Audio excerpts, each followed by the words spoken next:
If you've ever been left confused by someone who once consumed your emotional world, someone who vanished, devalued, discarded, and yet somehow still feels present in your mind, then listen closely. Because when a narcissistic person disappears, it is almost never a clean ending. Silence, in their world, is not closure. It is strategy. And long before they reach back out, long before the message, the call, the accidental encounter, there are signals, patterns, moves on the psychological chessboard. Not because they miss you in the way healthy people miss, but because something inside them is stirring again. A need, a hunger, a sense of loss of control. And today, we're going to talk about 8 things they often do when they're planning their reach out, so that you can see it clearly, not through fear or hope, but through grounded awareness. The first thing they do is they start orbiting. This is not direct contact, it's subtle. They show up around the edges of your life. They view your stories. They like an old post. They unblock you and then block you again. They suddenly appear in places you frequent online or offline. This is not accidental. This is testing the perimeter. Narcissistic personalities are deeply attuned to power dynamics, and before they make a move, they need to know whether you are still accessible, still reactive, still emotionally available. Orbiting allows them to gather information without vulnerability. It lets them ask, without words, are you still there? Do I still matter? Do I still have an effect? And if you react, even internally, that data is logged. The second thing they do is they start rewriting the past, but not to you. They do it publicly or indirectly. Suddenly, their narrative changes. They post cryptic quotes about forgiveness, betrayal, growth, or being misunderstood. They talk about toxic relationships without naming names. They frame themselves as the one who suffered, the one who tried, the one who loved deeply. This is not healing. This is narrative control. Before they reach out, they want to feel morally justified. They want to believe that if they return, it is reasonable, even noble. By reshaping the story, they protect themselves from shame and create a version of events where you might feel guilt, nostalgia, or doubt when they reappear. The third thing they do is they experience a collapse elsewhere. Narcissistic supply is not optional for them. It is psychological oxygen. When a new relationship fails, when admiration dries up, when a job, status, or audience no longer reflects back the image they need, they begin scanning the past, not because the past was healthy, but because it was familiar and reliable. You represent a known source of emotional regulation, someone who once invested, explained, forgave, and stayed. When their current sources fail, their mind returns to whoever once stabilized them, even if they destabilized you. This is often when the idea of reaching out becomes concrete. The fourth thing they do is they start fishing through proxies. They ask about you through mutual friends. They bring up your name casually. They might even speak kindly about you after long periods of contempt. This is not reconciliation. This is reconnaissance. They want to know if you're angry, healed, dating, struggling, thriving. Each answer determines their approach. If you're struggling, they may come in as the savior. If you're thriving, they may come in with nostalgia or curiosity. If you're indifferent, they may escalate. The key is that they are gathering leverage. They do not move blindly. The fifth thing they do is they soften their image. This can look like sudden self-awareness, posts about therapy, statements about accountability, expressions of regret that are vague and unspecific. This is often mistaken for growth, but real growth does not announce itself for validation. This softening is about lowering your defenses. They want to appear safer, calmer, changed, not because they've done the deep work of restructuring empathy, accountability, but because they know that access requires trust. And trust requires a performance of insight. Be cautious of transformations that appear just in time to reopen old doors. The sixth thing they do is they provoke emotional reactions without direct contact. They may flaunt a new relationship, then subtly undermine it. They may post things that they know will hurt you, confuse you, or trigger longing. This is emotional pinging. They are checking whether they still live in your nervous system. If you feel activated, angry, sad, jealous, or compelled to explain yourself. That is confirmation to them that the bond still exists. For a narcissistic personality, emotional reactions are proof of relevance. Indifference is the only thing that feels like abandonment. The seventh thing they do is they begin to idealize you again internally. This is dangerous because it feels flattering. But understand this clearly: narcissistic idealization is not love. It is need-based fantasy. When their world feels unstable, they romanticize the version of you who once made them feel powerful, admired, or safe. They forget the conflicts, the harm, the erosion. They remember the supply. This internal idealization often precedes a reach out that sounds warm, nostalgic, or intimate. It may reference inside jokes, shared dreams, or what we had. But it is not about rebuilding something real. It is about restoring a feeling. The eighth thing they do is they justify breaking no contact. Even if they were the one who ended things, even if they blocked you, even if they told themselves you were the problem, they now create a moral loophole. They convince themselves that reaching out is harmless, that it's closure, that it's maturity, that it's curiosity, that it's kindness. This self-justification is crucial because narcissistic personalities are deeply avoidant of shame. They cannot tolerate the idea that they are intruding or harming, so they reframe the reach out as reasonable. Once that internal permission is granted, the message is often not far behind. Now, here is the most important part, and this is where your power lies. Their reach out is not evidence that you were wrong to leave, wrong to set boundaries, or wrong to heal. It is evidence that the dynamic served them. It does not mean they have changed. Change is slow, uncomfortable, and deeply unglamorous.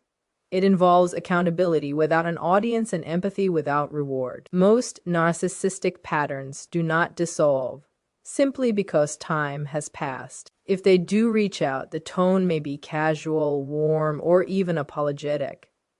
But pay attention to what is missing. Is there specificity? Is there ownership without defensiveness? Is there curiosity about your experience without centering themselves? Or is there a subtle pull back into familiarity, emotion, explanation, and reassurance? Because the goal is rarely connection. The goal is regulation, to soothe their anxiety, to reassert relevance, to feel in control again. You are not required to respond. You are not required to explain. You are not required to prove that you've moved on. Silence is not cruelty. Distance is not immaturity. Boundaries are not punishment. They are protection. And if you choose to engage, do so with clarity, not hope. With observation, not fantasy. With self-respect, not obligation. The truth is, the most destabilizing thing you can do to someone who once controlled your emotional reality is to no longer participate in the role they assigned you. Not the caretaker, not the explainer, not the validator, not the emotional home.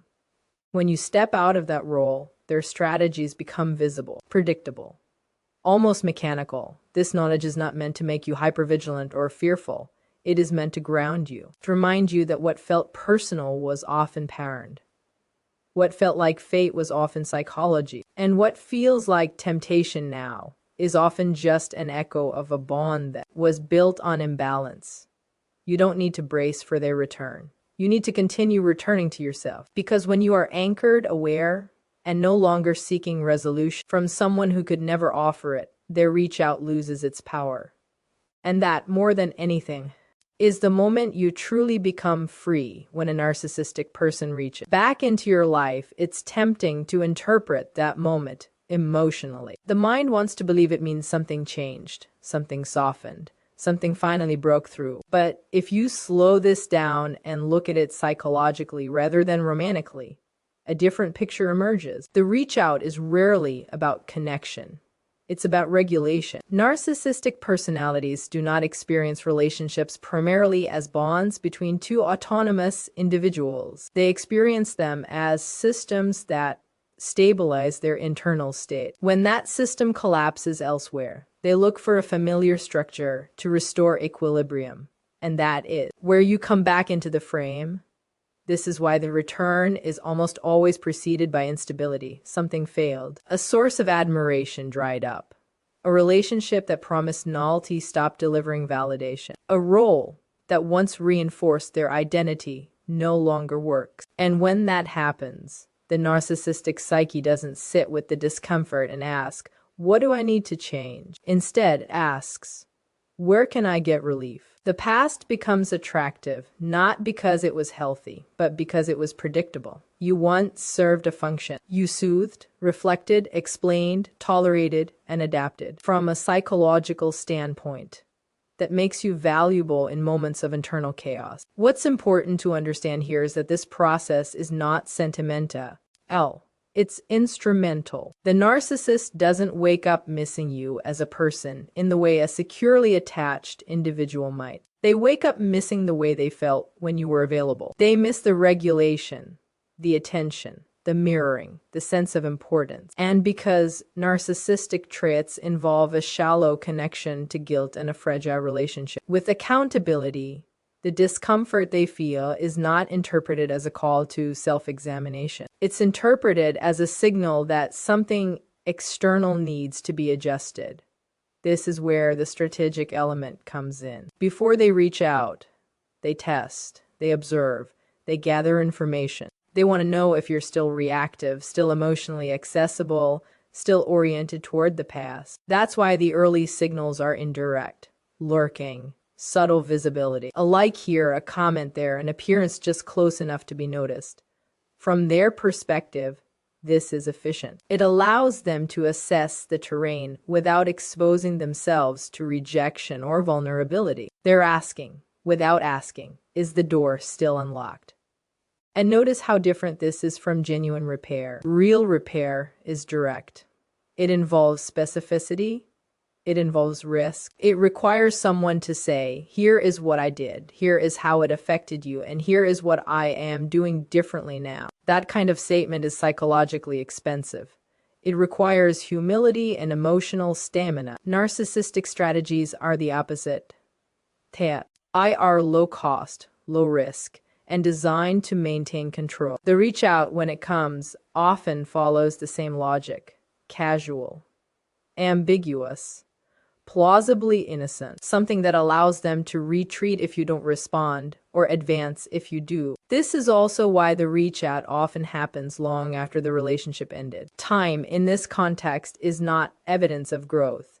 Time is just space, and space does not transform personality structures on its own. Without sustained introspection and accountability, the underlying pattern remains intact. So when they return months or years later, it's not because insight matured quietly in the background. It's because circumstances shifted and their internal balance was disrupted. Again, if you understand this, something important changes. You stop asking, why now? And start asking what changed in their world.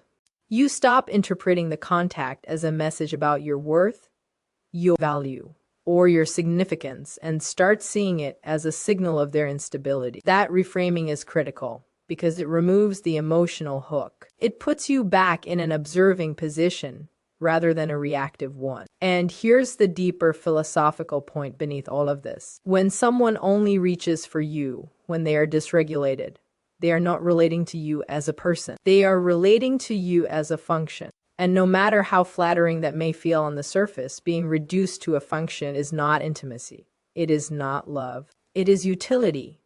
So a question you have to answer is not whether they will reach out. The question is whether you will confuse strategy for sincerity when they do. Because the moment you stop being a solution to someone else's instability, the moment you begin building a life that no longer requires their validation to stand. One of the most disorienting parts of dealing with a narcissistic reach out is that it often arrives dressed as something benign, even thoughtful. It can sound like closure, curiosity, maturity, or concern.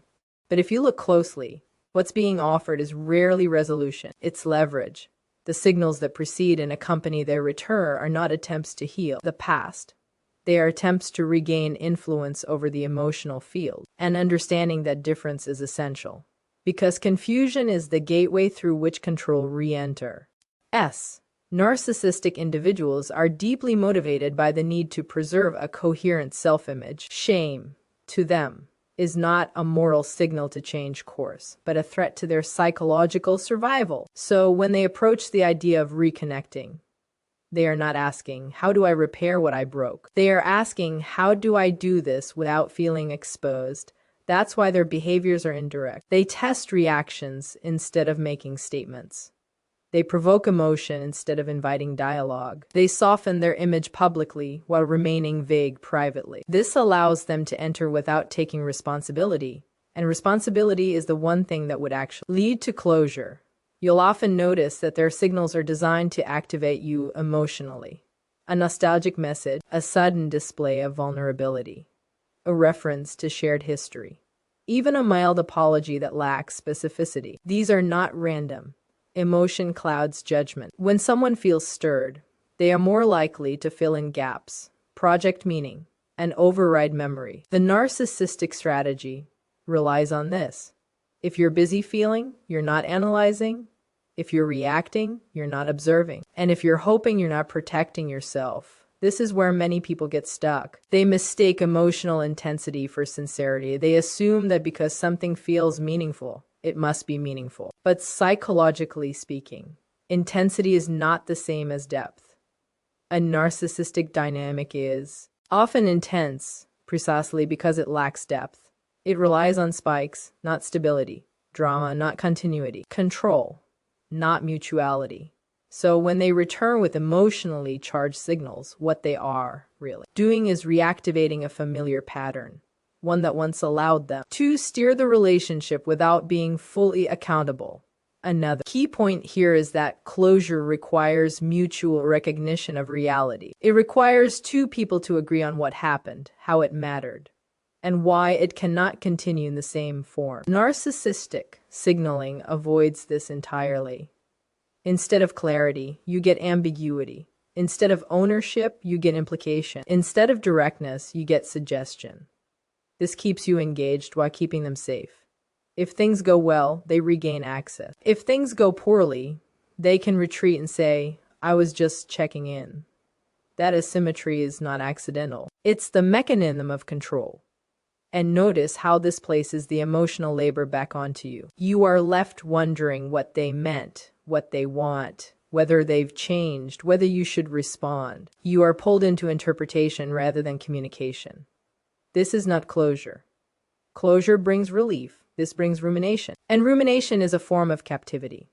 It keeps your attention anchored to someone who is no longer invested in your well-being, only in their own sense of relevance. From a philosophical perspective, this matters because attention is one of the most valuable currencies you possess. Where you place it shapes your character, your future, and your capacity to act. When someone manipulates your attention through ambiguity and emotional provocation, they are not just revisiting the past. They are interfering with your ability to move forward. And often, the most damaging aspect of narcissistic influence is not what they do overtly, but how long they keep you mentally occupied after they are gone. So the task here is not to decode their signals more accurately. The task is to stop treating signals as invitations. You don't need to prove that you understand them. You don't need to demonstrate maturity by engaging. You don't need to offer closure to someone who avoided responsibility when it mattered most. Clarity does not come from further interaction with someone committed to ambiguity. It comes from recognizing patterns and choosing not to step back into them when you see the signals for what they are, attempts to reassert control rather than invitations to heal. Something stabilizes inside you. You stop negotiating with the past. You stop volunteering your emotional energy to unfinished dynamics, and you begin to act from a place of self-respect rather than self-doubt. Because the truth is this: anything that requires confusion to function is not designed for your growth. And the moment you refuse to participate in that confusion is the moment control finally shifts back into your hands.